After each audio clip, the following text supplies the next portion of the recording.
En la cultura popular, hablar de héroes se ha vuelto algo familiar. Podríamos decir que el héroe es aquella figura cuyas acciones están determinadas por el sentido de justicia, lo correcto o lo necesario, siendo el medio para lograr un determinado fin entendido como ideal. Con esto se suele admitir la idea de que el héroe muchas veces es el único capaz de hacer lo que hace. ¡No contaban con mi astucia! Ya sea a través de recursos tangibles, habilidades, influencia, determinación, carácter o meant to be. Creo que podemos estar de acuerdo con que no hace falta tener una capa para entrar en esta definición de héroe, pero sí anteponerse a las propias circunstancias para que prevalezca un bien mayor. Acá es cuando el héroe se forja como tal y hay un cierto énfasis en la consecuencia de sus actos. Creo que viene muy al caso, sobre todo hoy que tenemos cierta abundancia de superhéroes en el cine, en la tele, en todos lados.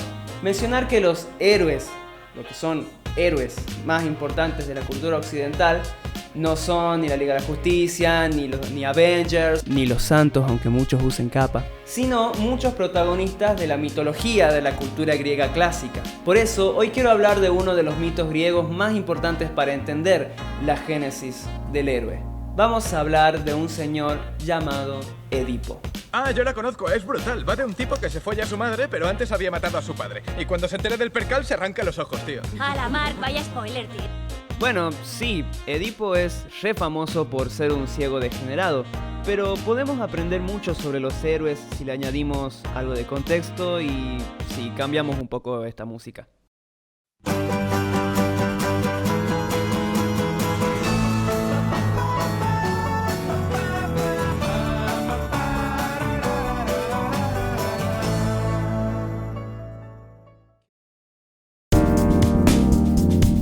Primero que nada hay que saber que primero está el mito de Edipo y después está Edipo Rey. Edipo Rey es una obra de teatro que está basada en el mito de Edipo y que narra su parte más climática. Esta obra entra en la categoría de tragedia, dado que es uno de los géneros en los que los poetas griegos clásicos escribían para poder concursar también a través de sus obras de teatro allá por el 500-200 a.C. El que escribió Edipo Rey fue un poeta llamado Sófocles, considerado uno de los grandes autores de tragedias griegas junto a otros dos autores llamados Esquilo y Eurípides. Cuestión, que el mito de Edipo se compone de dos partes. Una en la que Edipo nace y es joven, y otra cuando es adulto y se concreta la tragedia. El mito dice que hace mucho tiempo el rey de la ciudad de Tebas, el rey Layo, recibió la profecía de un oráculo. La profecía consistía en que si Layo tenía un hijo, este de grande lo iba a matar. Él y su esposa Yocasta finalmente tienen un hijo, pero cuando el niño nace, Layo, preocupado por la profecía, ordena a un pastor que mate al bebé lejos de Tebas. El pastor, en lugar de matar al niño, lo entrega a un hombre que encontró en la montaña y que resultó ser el mensajero del rey de la ciudad vecina, el mensajero de Pólibo, rey de la ciudad de Corinto. Así, Pólibo y su esposa Mérope deciden criar al niño y le dan el nombre de Edipo. Crece y de joven escucha rumores de que sus padres no son verdaderamente sus padres. Así que se dirige directamente al oráculo de Delfos para sacarse las dudas. El oráculo, como es bien listillo, porque no le contesta lo que Edipo le pregunta, le da una profecía actualizada 2.0. Le dice que no solo matará a su padre, sino que también se casará con su madre. ¿Alguna duda, lindo? Entonces Edipo, claro, pensando que sus padres eran los reyes de Corinto, dice, bueno, me voy de la ciudad, no vuelvo nunca, porque así la profecía no se va a cumplir. ¿Qué podría salir mal? Es lo primero que sale mal. Mientras Edipo se escapa a la ciudad de Tebas, en el camino hay un lugar llamado el Cruce de los Tres Caminos. Ahí se encuentra con un carruaje con pocas personas que se dirigía a la ciudad de Delfos. Edipo interrumpe el camino de esta gente y insulto que va, insulto que viene, parece que terminan discutiendo y Edipo, en un arrebato de bronca, hace, bueno, lo que toda persona sana y cuerda mentalmente haría. ¿Qué mierda te pasa? ¿Qué te parió? Bien, idiota, Bueno, no, los mata a todos. A todos menos a uno que se escapa O sea, tocado por Zeus, que justo de pedo, muy de pedo. Hablando no se resuelve una mierda. Como si no hubiera pasado nada, onda, no es que te acaba de decir que podrías matar a tu padre y lo primero que haces es matar gente a diestra y siniestra. Hablando no se resuelve una mierda. Edipo así llega a la ciudad de Tebas, la cual en ese momento está siendo amenazada, aterrorizada por una criatura monstruosa llamada Esfinge. El mito dice que para derrotar a la Esfinge había que resolver un acertijo que ella les planteaba a las personas que le iban a desafiar, y si no, se los comía. Entonces Edipo, cuando se entera de lo que pasa con la Esfinge, se lo piensa, se toma un té y dice: Best idea ever. así que va, se encuentra con la Esfinge y ella le presenta el famoso acertijo. ¿Cuál es el animal que de pequeño anda en 4 patas, de adulto en 2 y de viejo en 3? Le contesta que ese animal es el hombre, porque de bebé gatea, de adulto camina en 2 pies y de viejo usa bastón. Chicos, usa bastón. ¿Qué otra cosa va a hacer? ¿Qué otra cosa? A ver. Entonces, ya que él ha descifrado el acertijo, la Esfinge muy respetuosamente le dice: Ay no, ¿sabes qué? Ya no quiero jugar. y se tira al precipicio. Así, solamente así. Cuestión que por haber derrotado a la Esfinge y haber salvado el pueblo de Tebas y... ¡oh, casualidad! Que justo Tebas se había quedado sin un rey. Así que dijeron: ese changuito, ese pibe, va a ser nuestro nuevo rey. ¡Claro que sí! ¡Claro que sí! Nos has salvado, estamos agradecidos. Y ahora sí, con todo este background es que empieza la obra de Sófocles. Edipo es el rey de Tebas, casado con la antigua reina Yocasta, con quien además tiene 2 hijos y 2 hijas. Tebas se ve amenazada, que raro, por una peste, por lo que Edipo envía a su cuñado, Creonte, al oráculo de Delfos en busca de respuestas. El oráculo presagia que la peste se irá una vez que el asesino de Layo, el antiguo rey de Tebas, sea asesinado o exiliado. Cabe aclarar que para los griegos ser exiliado era incluso peor que la muerte. Por lo que Edipo se pone en búsqueda de ese asesino para salvar a su pueblo. Entonces, ¿qué hace? Llama al adivino Tiresias, que era como era el re top en los adivinos de toda Grecia, pero Tiresias se niega a cooperar con Edipo y, como es costumbre de nuestro héroe, se ponen a discutir y empiezan a insultarse y a putearse. Ah, ya sola estoy cosa cansado te de pido, estos como pendejos rey. que creen ¿Cómo que rey pueden te lo venir pido? y Ni ni siquiera siquiera eso eso puedes puedes hacer hacer de gratis. Bueno, No, ¿sabes no, qué? no, para te nada, necesito, para viejo. nada. Ah, sí, bueno, andate la concha de tu esposa, ¿sabes? ¿Qué dijiste? Que sos un gil, eso dije. Total, que Yocasta le dice a Edipo: tranca palanca, porque a lo mejor la profecía no se cumpla. Entonces le cuenta a Edipo de que el oráculo le dijo a Layo que iba a tener un hijo, que le iba a matar, y entonces mandaron a matar al niño, y entonces que Layo había muerto en el cruce de los 3 caminos.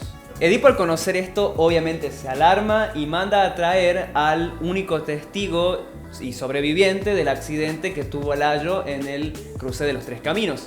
Acá hay algo muy curioso en lo que es la construcción de la obra, y es que los griegos no tenían lo que nosotros hoy conocemos como flashbacks. Como alternativa, el autor hace que Edipo narre su propia historia, es decir, no que se vea en escena toda la historia de Edipo, sino que él la cuente, la narre como en un bocado de recordatorio para todos los que están viendo la obra o la que la están leyendo.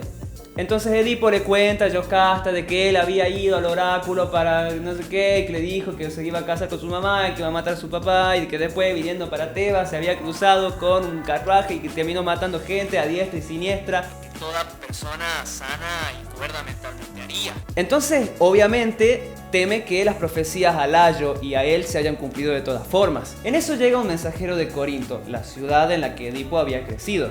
El mensajero le dice a Edipo que el rey Pólibo había muerto y que, por ende, le toca el trono de la ciudad de Corinto. El mensajero lo ve a Edipo ansioso, preocupado, medio raro, y bueno, él piensa que es justamente por la muerte de su padre. Entonces parece que el mensajero le quiso, no sé, hacer pasar con agua la noticia, y bueno, ahí es cuando el mensajero le cuenta que él mismo fue quien encontró a Edipo de bebé en el monte, en la montaña, y bueno, que él lo entregó a los reyes de Corinto.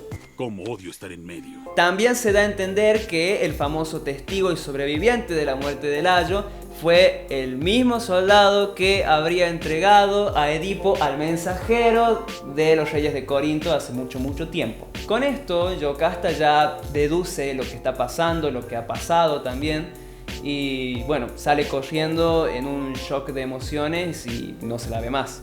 Así, casi al final de la obra, llega el mensajero, le verifica a Edipo que efectivamente las cosas han sucedido como han sucedido, y bueno, él entiende que ha terminado matando a su padre, se ha casado y ha tenido hijos con su madre, y bueno, que las profecías se han cumplido de todas formas. De sus propios hijos hay largas secuelas, y aunque esto le duela, su madre es abuela de sus propios hijos. Con toda esta verdad a la luz, se anuncia de que Yocasta se suicida y Edipo efectivamente se saca los ojos para no ver las consecuencias de sus crímenes, a su pueblo, a sus hijos y a los fantasmas de los padres que los estarían acechando.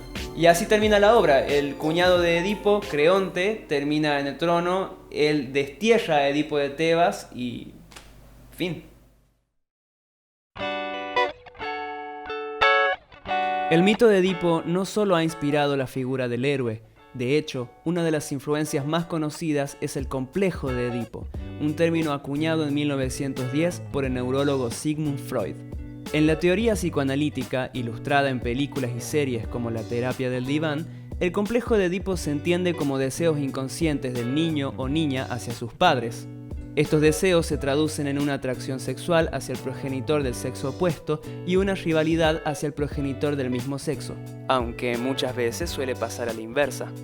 Claro que esto no quiere decir que Edipo haya tenido deseos sexuales hacia su madre, ni que haya matado a su padre porque lo consideraba un rival. Freud lo que hace es tomar el mito de Edipo como inspiración y como referencia para esta parte de sus teorías psicoanalíticas. Edipo sí mata a su padre y se casa con su madre, pero no lo hace a sabiendas de que son sus padres. En todo caso, la desgracia sucede porque él no tiene la culpa de no saber que lo son. De hecho, él sabe que el parricidio y el incesto son crímenes horribles, o sea, por eso se va de Corinto en primer lugar. Me parece que el complejo de Edipo de Freud no es el mejor vehículo para entender cómo es el personaje en sí. Por cómo sucede el mito hay que entender que Edipo ya era víctima de un destino que era nefasto incluso antes de nacer, y que bueno, que era cuestión de tiempo para que él se encontrase con su verdadera identidad.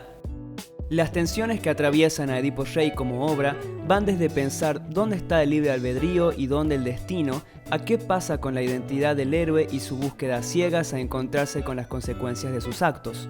La película Spider-Man Into the Spider-Verse ilustra estas preguntas cuando los Spider-Man de diferentes universos revelan que indirectamente le han causado la muerte a alguien muy querido para ellos. Ya sean sus tíos, amigos o padres, aquella muerte les ha enseñado el peso de la responsabilidad, como una especie de maldición que dicta que para ser Spider-Man vas a meter la pata hasta el fondo y tu heroísmo es una mezcla de remordimiento, sentido de justicia y redención. El valor de la obra de Edipo Rey está en que es un vehículo por el cual nos llega una historia que lanza distintas temáticas, desde la identidad, responsabilidad, determinismo, destino y bueno, se pueden seguir sacando capas y capas de cosas. Incluso podemos también hacer el ejercicio de analizar los diferentes conflictos que atraviesa la historia. Primero, Edipo debe resolver un conflicto con el entorno, es decir, qué es lo que causa la peste y bueno, y la ausencia de información acerca del asesino del rey anterior. Esto es importante porque Edipo como personaje tiene una motivación para hacer algo, tiene algo que lo motive a accionar. De hecho, eso es lo que lo mueve a hablar con el oráculo, a traer a los mensajeros y bueno, a ir hacia resolver el misterio. Una vez resuelto ese asunto aparece el conflicto interior.